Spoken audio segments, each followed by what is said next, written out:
오늘은 신뢰의 여정 15번째 시간이고요. 죄를 벗어버리고 라는 제목으로 하나님 말씀 함께 나누도록 하겠습니다. 운동 경기장에서 선수들이 서로 모두가 출발 준비를 하고 있습니다. 그동안 오랜 시간 동안 준비했던 훈련해왔던 것들의 성과를 이제 보여줘야 할 때입니다. 그리고 감독과 코치들은 모두 선수를 격려하고 다시 한번 어떤 부분에서 주의해야 할지 여러 가지 지침들을 다시 한번 알려주고 지시를 내립니다. 그리고 운동장을 가득 메운 관중들은 모두 자신이 응원하는 선수를 향해 소리를 지르고 화이팅을 외칩니다. 그런가 하면 또 어떤 이들은 TV를 통해 흥미있게 이들의 장면을 지켜보고 있을 것입니다. 내 소리가 직접 그곳에 다다르지 않더라도 마음을 다해서 응원하기도 하고 함께 안타까워하기도 할 것입니다. 바로 이 장면은 우리가 스포츠 경기에서 흔히 볼 수 있는 모습이죠. 선수, 그리고 감독과 코치, 관중들. 여러분, 오늘 이 장면을 교회 안에 적용시킨다면 어떨까요? 누가 선수입니까? 누가 감독일까요? 그리고 관중은 누구입니까? 선수는 목회자입니까? 그리고 감독은 하나님, 코치는 성령님, 그렇습니까? 그리고 관중들은 바로 여러분들, 성도들일까요? 그래서 여러분들은 때론 제가 멋진 설교를 하는지, 은혜로운 설교를 하는지 지켜보고 그래서 환호하기도 하고, 때로는 가끔은 야유를 보내기도 하는 관중들입니까? 자, 오늘 말씀은요, 그동안 이어져 왔던 신뢰의 여정의 거의 마지막 부분에 다다르게 되어 있는 말씀입니다. 우리는 그동안 아벨부터 시작해서 이름 모를 무명의 그리스도인들까지 믿음으로 살았던 이들을 우리는 살펴보았습니다. 저에게도 구약에 기록된 이 믿음으로 살아갔던 이 믿음의 위인들을 바라보면서 다시 한번 저에 대해서, 그리고 우리 모두에 대해서 이 믿음이 무엇인가에 대해서 살펴보았습니다. 그들의 부족함과 위대함 속에서 하나님을 신뢰하며 살아간다라는 그 믿음이 과연 무엇이며 오늘 나에게 하시는 하나님의 음성은 무엇인가 생각해 봤습니다. 오늘 본문 첫 구절에는 그러므로 라고 시작하고 있습니다. 여러분, 성경을 읽을 때에요, 항상 주위에서 눈여겨봐야 할 것이 있는데 그것은 바로 접속사들입니다. 특히 그러나와 같은 접속사는 성경에서 매우 중요한 의미를 가지고 있습니다. 위대한 하나님의 은혜로서의 그러나가 있기도 하고요, 때로는 안타까움의 그러나가 존재하기도 합니다. 그리고 또 오늘과 같이 그러므로라는 이러한 단어입니다. 이 말의 의미는 무엇입니까?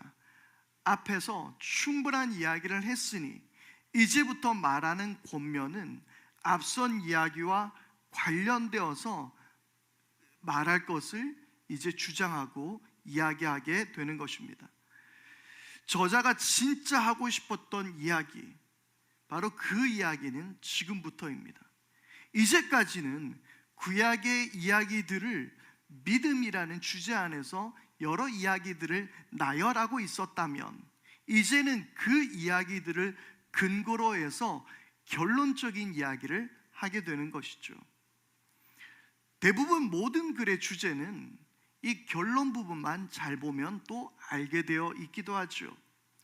그래서 이제부터 보게 될 12장 1절에서 3절 말씀, 그리고 또 나중에 4장에서 13절 4절에서 13절의 이 내용들은 앞에 11장과 직접적인 연관성을 가지고 있고 11장의 주제를 더 발전시키고 있는 것을 보게 됩니다. 그래서 우리는 이 말씀을 보게 될 때에 어떤 사람들이 등장했고 어떻게 살았는지 기억하면서 다시 한번 12장에 있는 말씀들을 우리는 살펴볼 필요가 있습니다.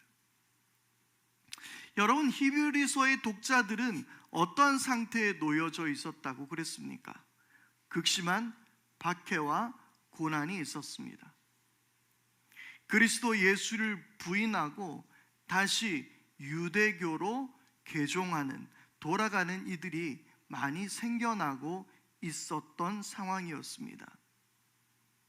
그런 그들을 향해 우리 조상들도 어려움을 당하고 힘든 일들도 많이 있었다라고 일러주며, 그러나 그들은 결코 하나님을 향한 믿음을 저버리지 않고 어떠한 상황과 어떠한 역경 속에서도 하나님만을 신뢰하며 살았다는 것을 히브리서의 저자는 강조하고 있었던 것입니다. 그리고 이제 12장에서 그러므로 라고 시작하고 있는 것입니다. 여러분, 성경의 이야기는 역사서가 아닙니다. 소설책이 아닙니다. 성경의 모든 글은 하나님께서 분명한 의도를 가지시고 저자들을 통해서 우리에게 하신 하나님의 말씀입니다. 그리고 바로 지금의 우리들에게 들려주시는 하나님의 말씀이요 음성입니다. 어쩌면 성경은 늘 우리에게 그러므로라는 말을 전해주고 있는 것 같습니다. 우리가 모든 성경을 읽게 될 때에 우리는 늘 마음속에 다시 한번 새겨봐야 하는 것입니다. 그러므로, 오늘 여러분들이 말씀을 읽었다면 그러므로 나는 어떻게 살아야 할 것인가? 그러므로 하나님은 나에게 무엇을 말씀하고 있는가? 그러므로 나는 무엇을 회개해야 될 것인가? 그러므로 나는 하나님 앞에서 어떤 믿음을 가져야 할 것인가? 우리는 늘 이 그러므로를 떠올려 봐야 하게 되는 것입니다. 말씀을 읽었으면 그 말씀에 대한 내 삶의 응답으로서의 그러므로가 필요한 것입니다. 당시 많은 그리스도인들이 고난과 박해 때문에 예수를 부인하고 유대교로 다시 개종하는 일들이 일어났다고 했습니다. 그들이 당해야 했던 고난은 지금 우리들로서는 도무지 상상할 수도 없는, 견디기도 힘든 그런 일들이었습니다. 그들은 아마도 유대교로 개종하면서 나만 그런 거 아니잖아요 라고 항변했을지도 모르겠습니다. 다들 그렇게 살잖아요. 얼마 전에 신앙 좋기로 소문난 어떤 집사님도요, 아들의 목숨을 두고 협박을 하니 어쩔 수 없이 유대교로 개종을 하더라고요. 요즘 다들 그래요. 제 이웃집에 있었던 분들도 어느새 예수를 부인하고 유대교로 개종했어요. 나만 가지고 그러지 마세요. 요즘 다들 그러잖아요 라고 아마 그들은 말하고 있었을지도 모르겠습니다. 우리도 다들 주저하다가도 누구라도 먼저 나서면 그 뒤를 이어가게 됩니다. 말씀대로 순종하며 사는 것도 그렇죠.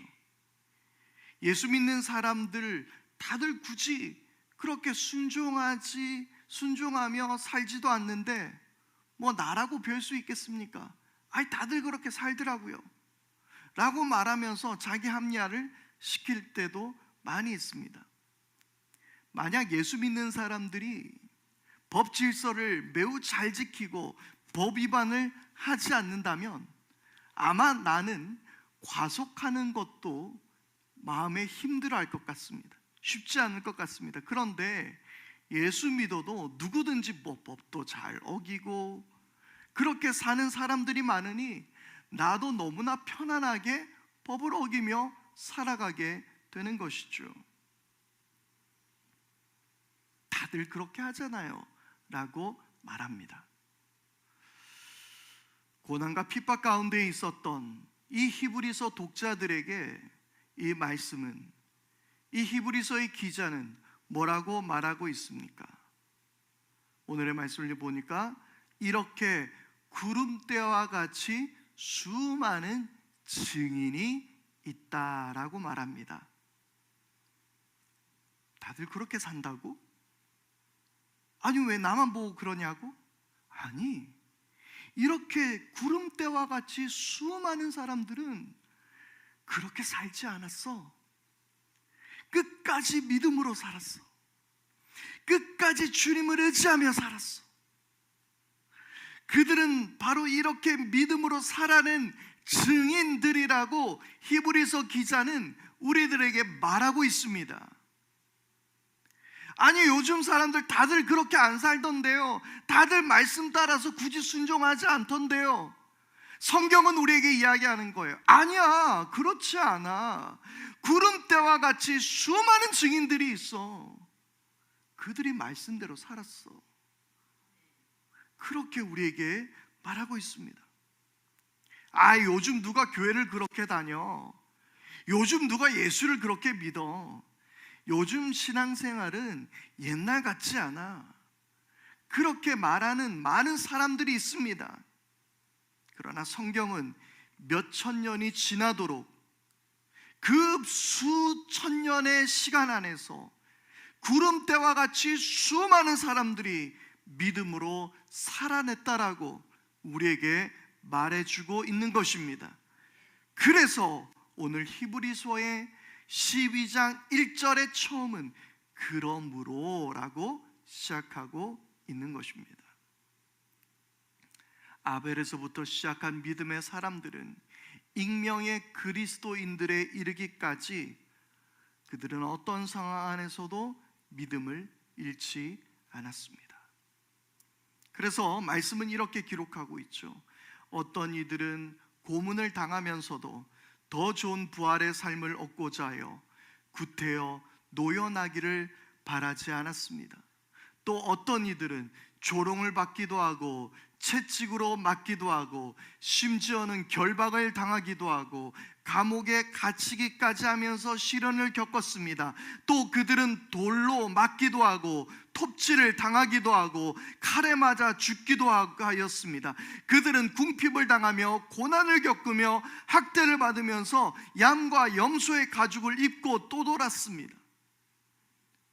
그리고 성경은 이야기합니다. 그러므로 이제는 너희의 차례라고 말씀하고 있는 것입니다. 이 차례는 이 말씀을 읽던 로마 시대에 네로 황제 시대의 히브리서 독자들 뿐만 아니라 현재 2023년 이 대한민국에서 살아가는 우리 모두에게도 동일한 말씀인 줄 믿습니다. 이제는 너희 차례라고 우리 가운데 성경은 말하고 있습니다. 그러므로 우리가 이제 해야 할 일은 무엇입니까?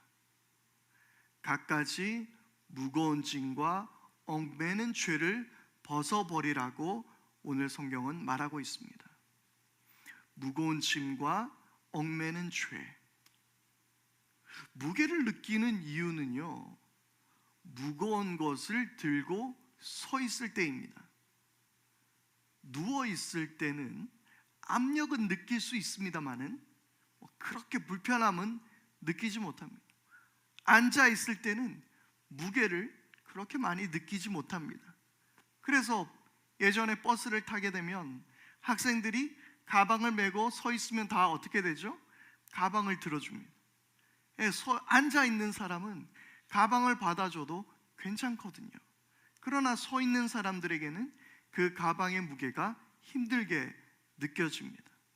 그러니 일어나서 움직일 때는 바로 그 무게를 비로소 체감하게 된다는 사실입니다. 그래서 이 말씀을 보면서 우리는 무엇을 깨달을 수 있습니까? 무거운 짐과 얽매이는 죄를 벗어버리라는 것은, 믿음의 삶이라는 것은 멈춰 있는 게 아니라는 말입니다. 누워 있는 삶이 아닙니다. 앉아 있는 삶이 아닙니다. 안락한 삶이 아닙니다. 그래서 오늘 말씀은 이것을 다름질, 달리기라고 표현하고 있습니다. 개역개정 성경을 보면 이 말씀을 경주한다라고 표현하고 있는데요,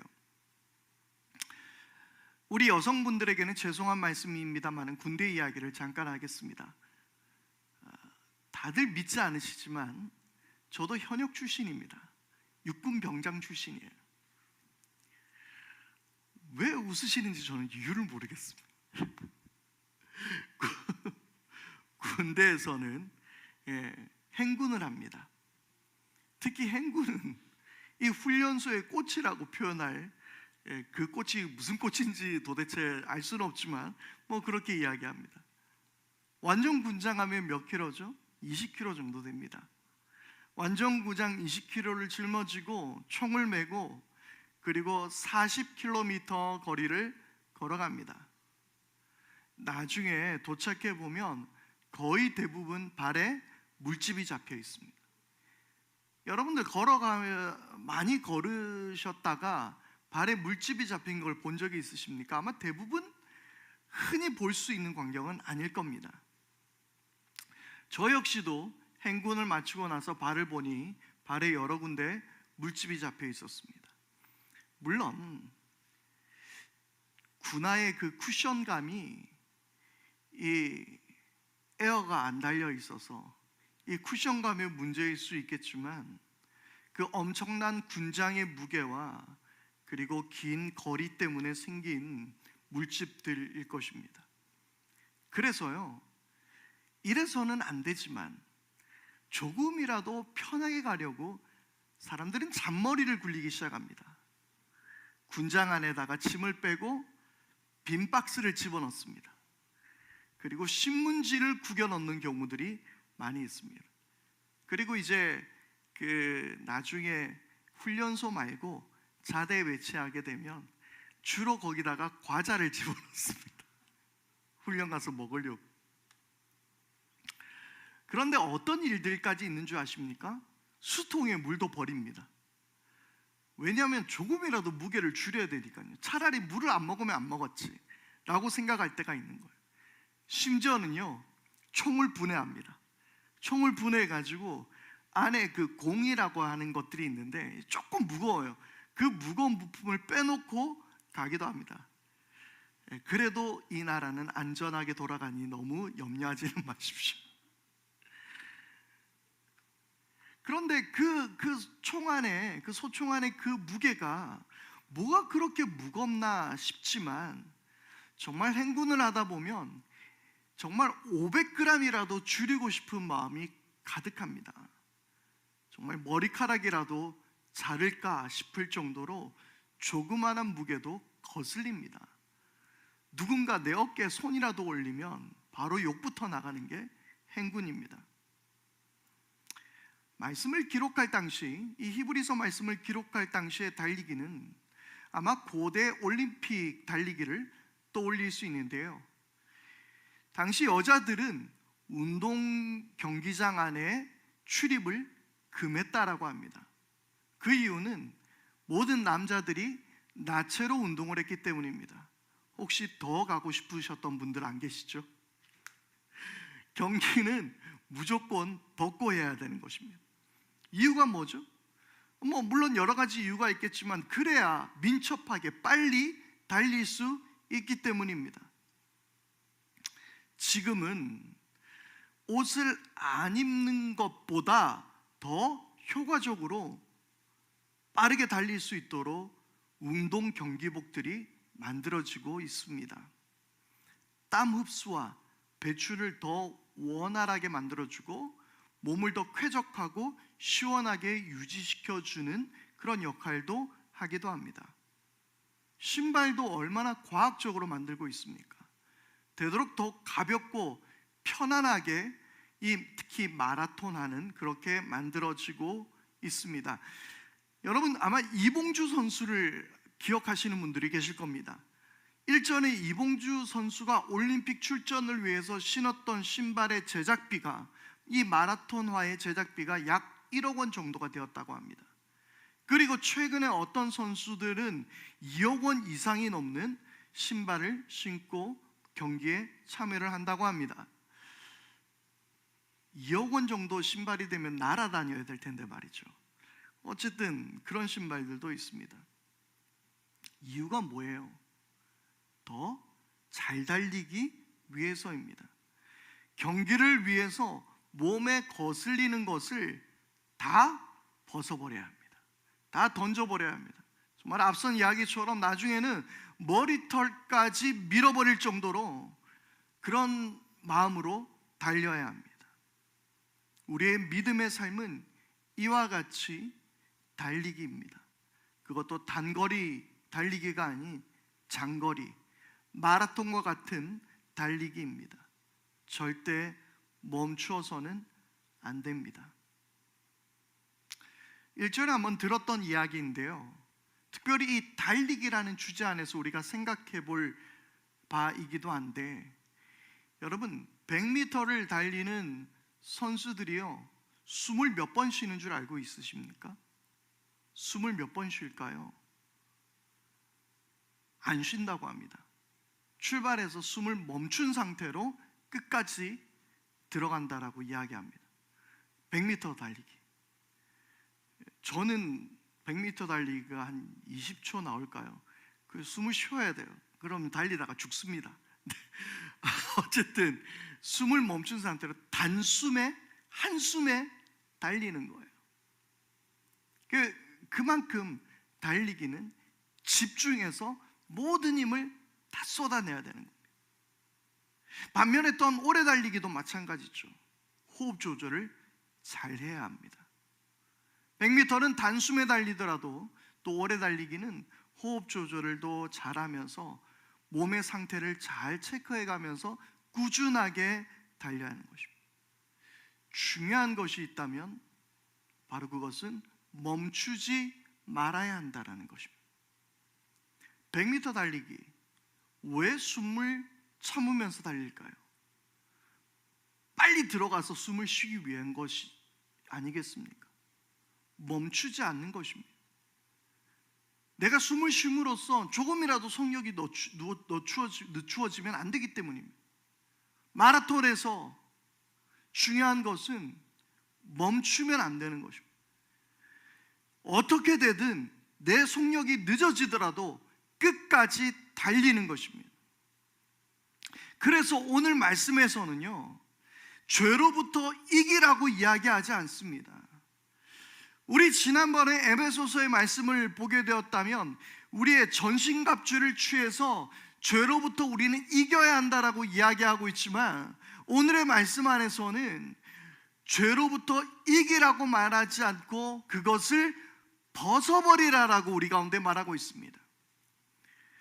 아마도 성경을 번역할 때 개역 개정에서는 이 부분을 경주라고 되어 있는 것을 새 번역에서는 다름질이라고 번역되어 있는데, 아마도 이 이유는 제가 생각해 보기에는 이 경주라고 하면 1등 아니야 2등 아니야 그 순위가 굉장히 중요하게 느껴지고 승패가 갈려지는 것이 경주이죠.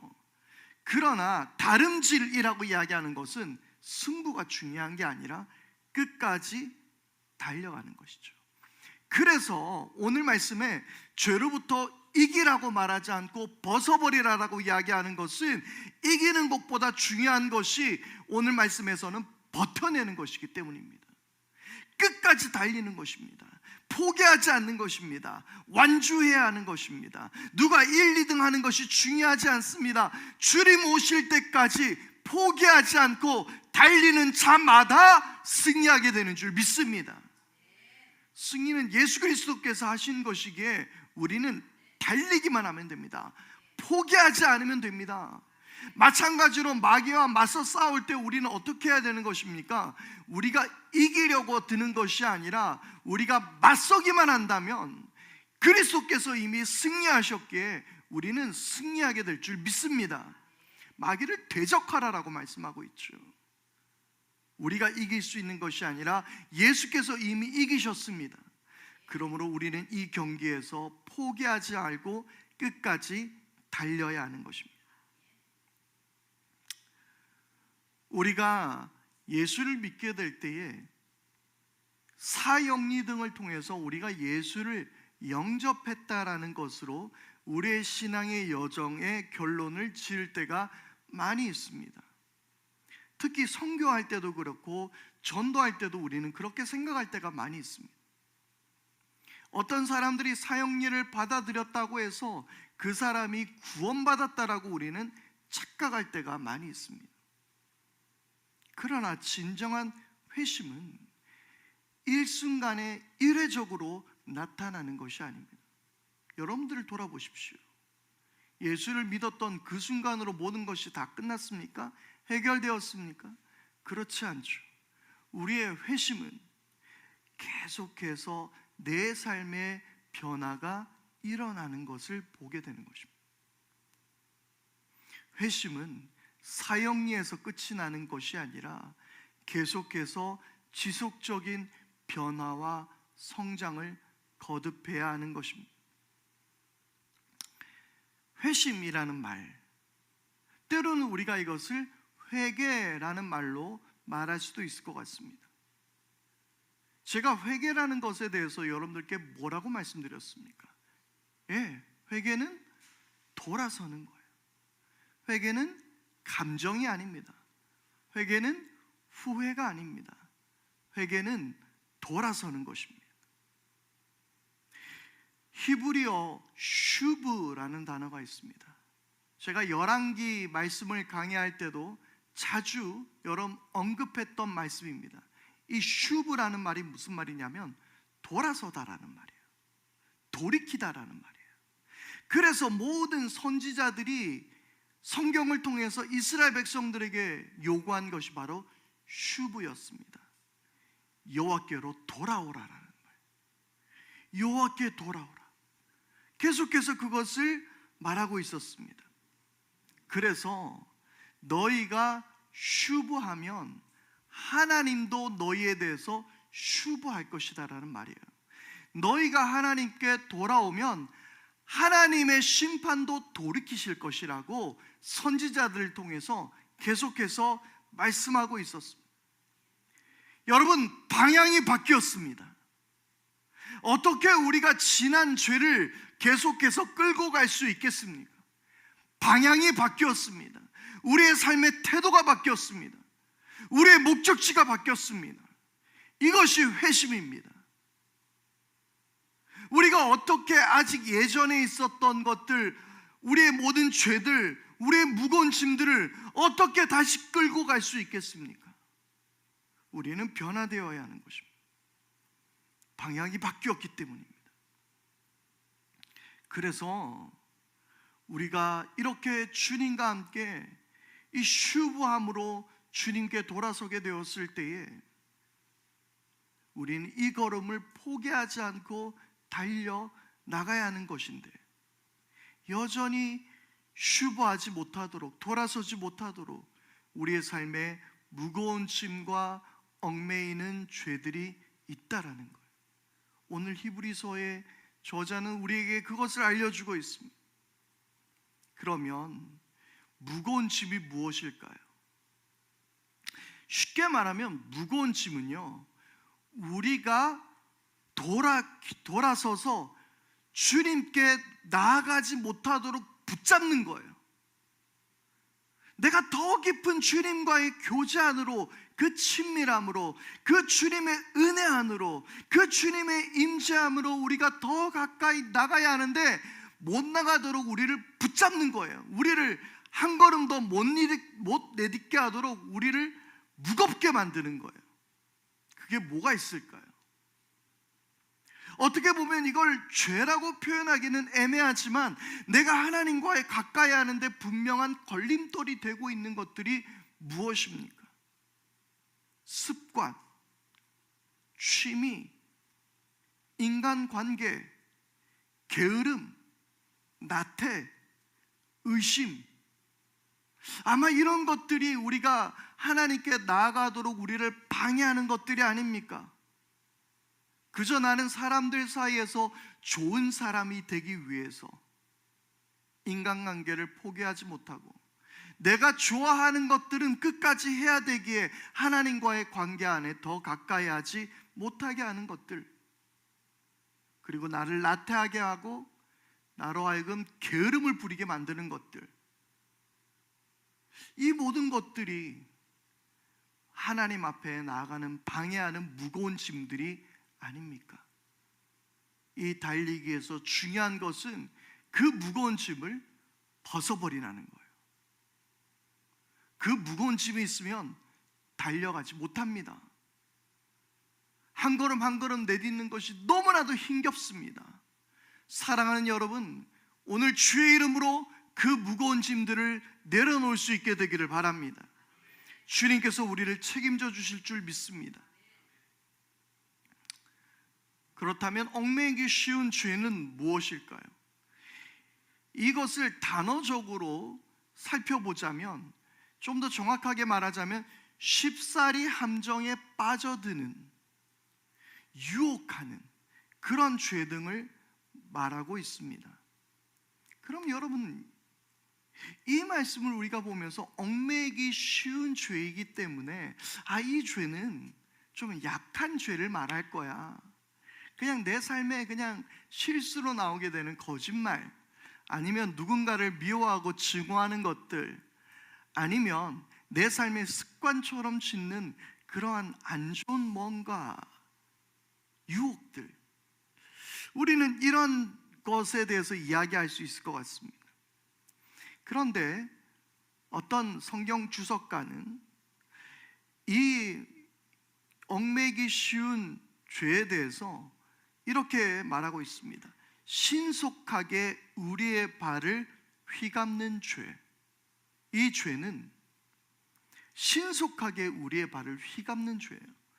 그런데 우리가 뭘 해야 한다라고 말씀드렸습니까? 우리가 뭐 한다고요? 다름질을 해야 된다고. 우리는 달리기를 해야 된다고요.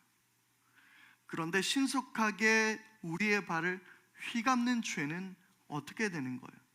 결국 넘어지게 만드는 거예요. 넘어지면 끝납니다. 여러분, 사소한 죄가 아니에요. 이것은 우리를 넘어뜨릴 것입니다. 나아가지 못하게 만들 것입니다. 카이 아이들먼이라는 목사님이 쓴 거짓 신들의 전쟁이라는 책이 있습니다. 여러분들 한 번쯤 시간을 내어서 이 책을 한번 꼭 보셨으면 좋을 것 같아요. 이 책에서 말하는 매우 중요한 이야기 하나는 이것입니다. 우상 숭배는 하나의 문제가 아니라 전부라는 것입니다.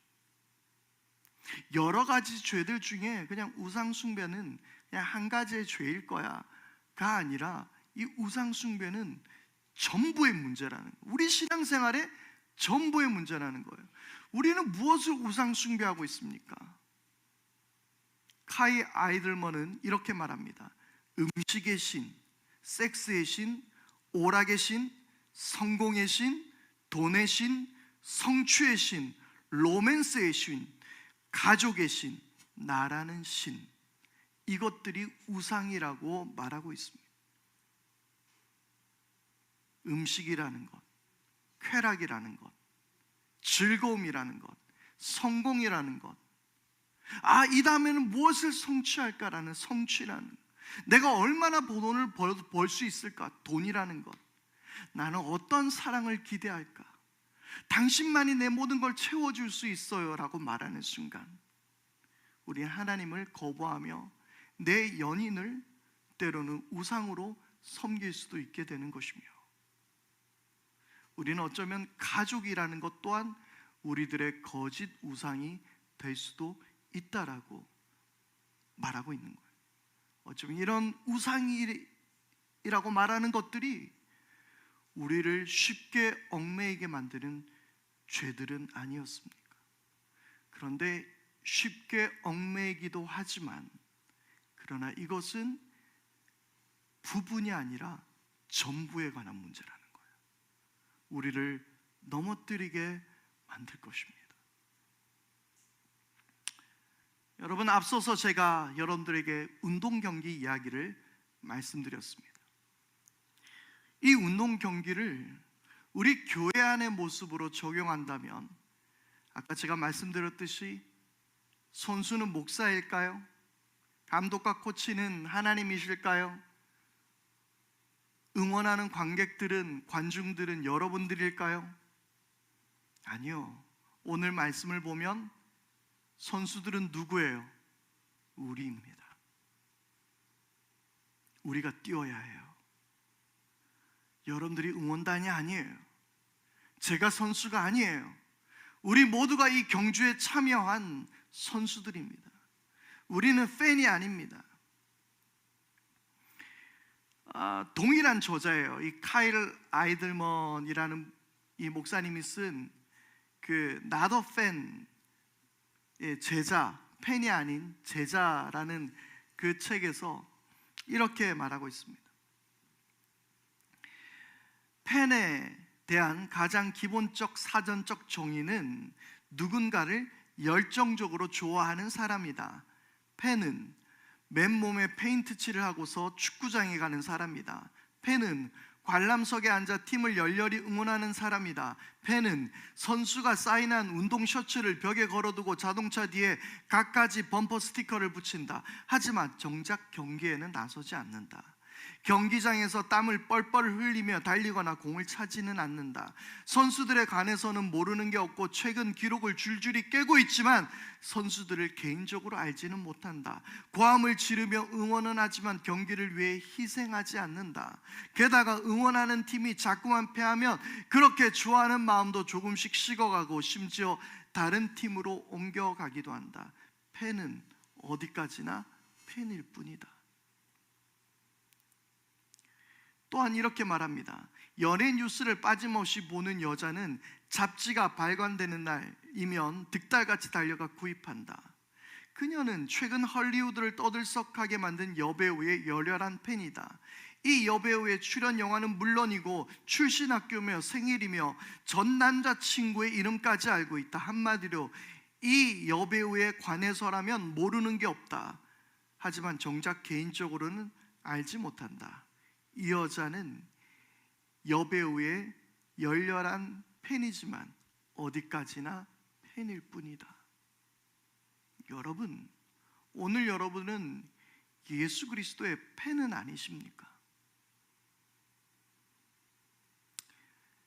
수많은 사람들이 예수님을 따랐습니다.